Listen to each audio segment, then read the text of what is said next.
Well, good afternoon, ladies and gentlemen, and welcome to the Broyle Country Show. We're about to have the steam engine parade in the arena now. We've just been witnessed a wonderful steam car here at Martin. Quite impressive to think that a steam engine can produce that sort of horsepower. You saw him doing a wheel spin over here.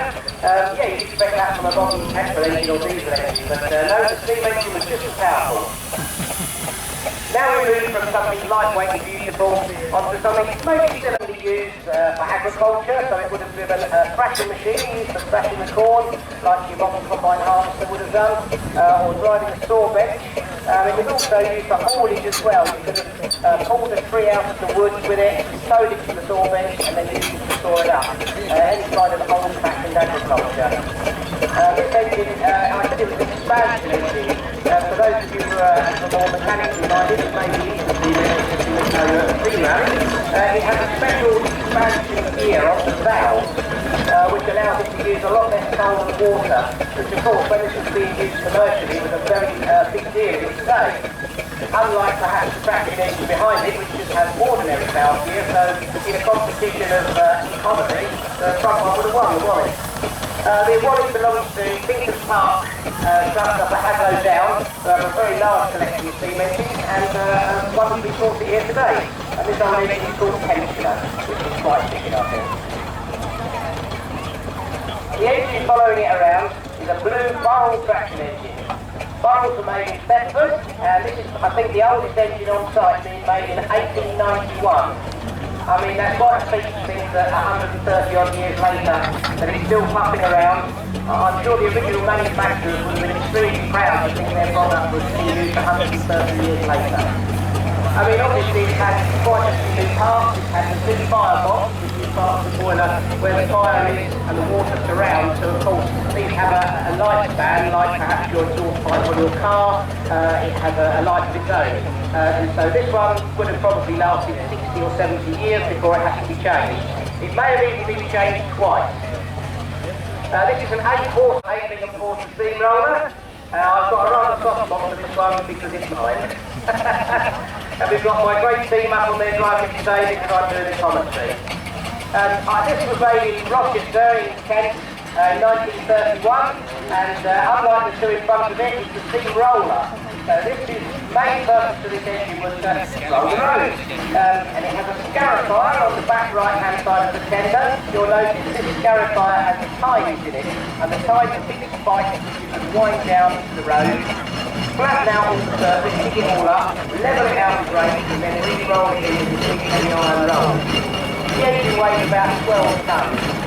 Like I said, I've owned it for 25 years, and she's a beautiful piece of equipment, and her name's Holly.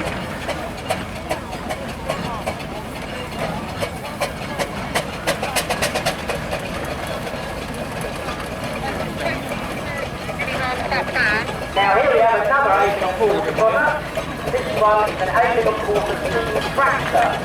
Unlike the traction engine that you see here, it's a little bit smaller, all of the components are a little bit lighter weight. This engine would have been used like if you wanted boxes sort of lorry engines today. For haulage, they would use the furniture engine, they could have brought furniture all over the place, or a traction trailer full of bricks, and they were good for a turn of speed. Your average traction engine will do 4 miles an hour maybe 5 if you're lucky. Little Asian tractor here called Southern Queen, that will easily do 12 miles an hour, which you might think in this modern day and age is a rubbish sort of top speed, but 12 miles an hour each day as opposed to 8 miles an hour was a really good thing. Very economical on water and coal. It's got a set of belly tanks underneath the boiler, you'll see. And this one's a showman's engine.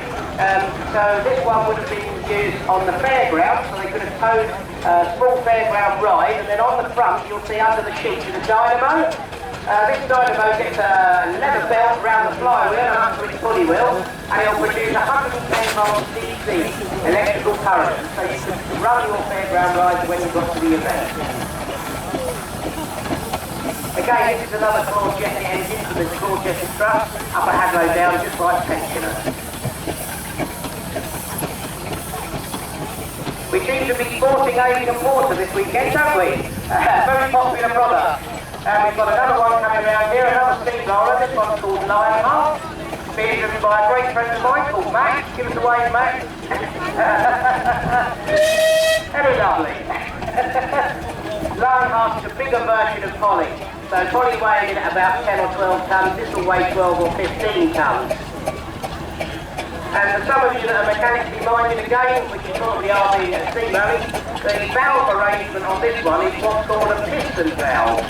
The other's a slide valve, so the valve, unlike your car valve which are round, is a big flat slide valve, whereas Lionheart is a piston valve. And Alien developed this to try and make it more efficient, and again it was the battle for efficiency for coal and water. The great idea was that it was a lot more economical than other manufacturers.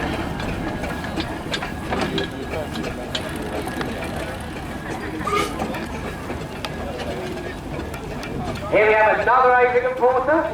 I tell you, Alien and Porter were the biggest manufacturer because it used to work for Dumfries County Council up in Scotland. You'll notice this one had rubber tyres fitted to it. So all of the other steamrollers have just got iron wheels. And of course, that's perfectly alright if you're rolling a road. But in this modern day and age, hard road surfaces, and effectively they're just big toys. So we're only just bringing them to steam rallies. And if you drive them on the road, the iron wheels can be a little bit slippery and gives the engine a hard time, very rough ride.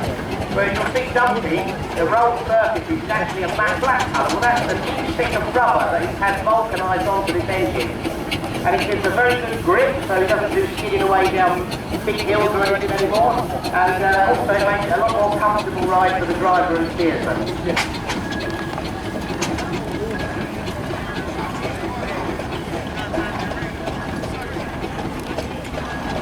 So on this one over here, guess which manufacturer this is?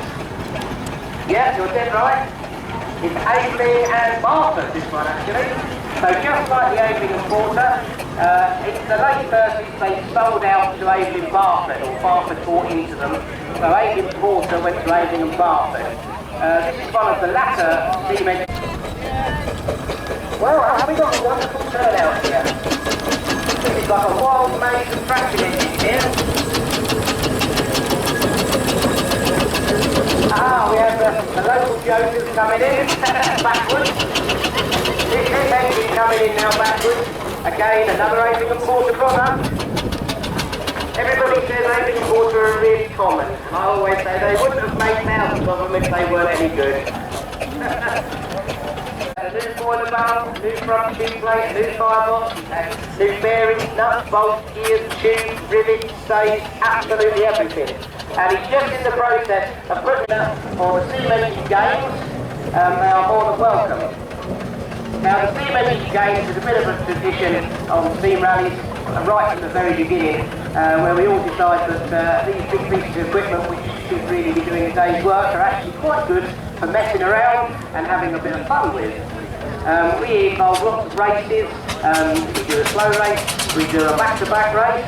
Yeah, you could be quite surprised sometimes how these engines...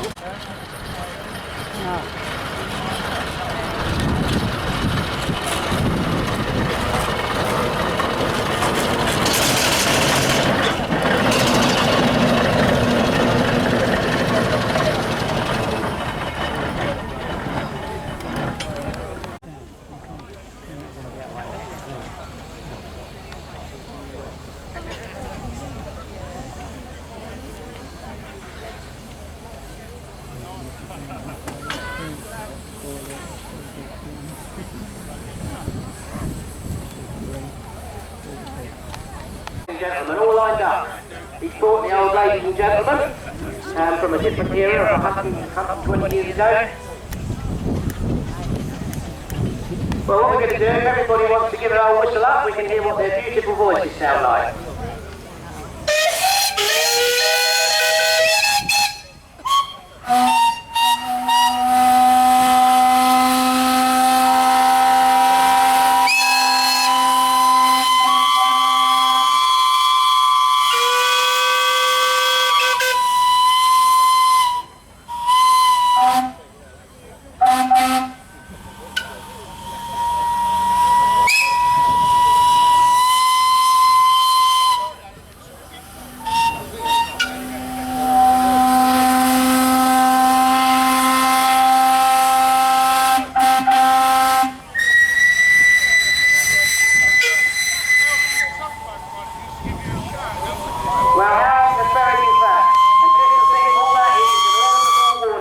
Just like your car horn.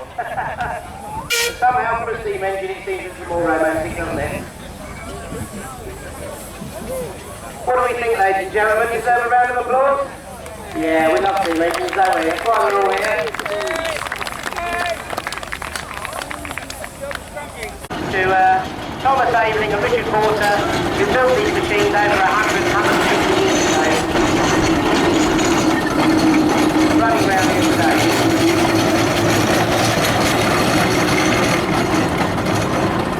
Broyle.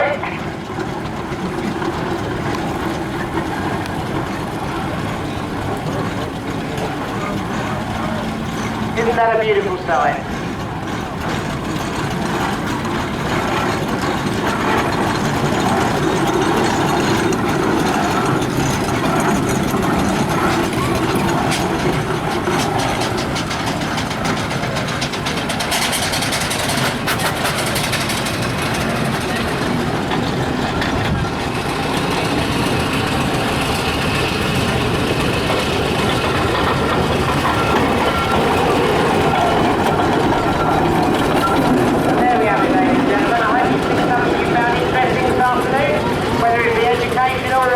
In general. I think these old 10 tons of iron doing 8 miles an hour is worth one last round of applause. So if you'd like to put your hands together for the ancient engineering from 130 years ago,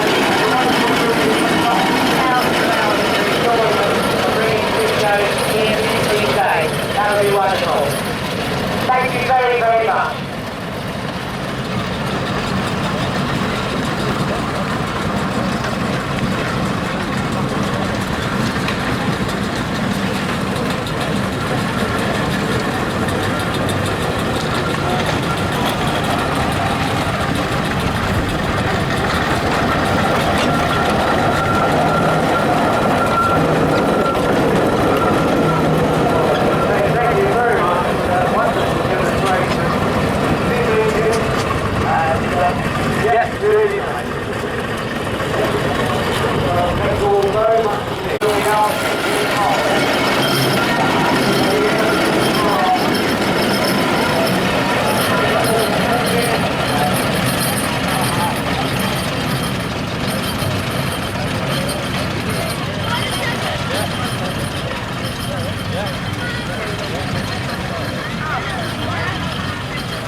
And they're all about 100 years old. That's amazing. They're still going. I mean, most of them are like Grandad Broom, or Jack Broom. They have 10 new heads and 6 new handles, but they're still the same broom. So it's the same, the old engine. All the time they have the boilers head and keep the steaming, there they are.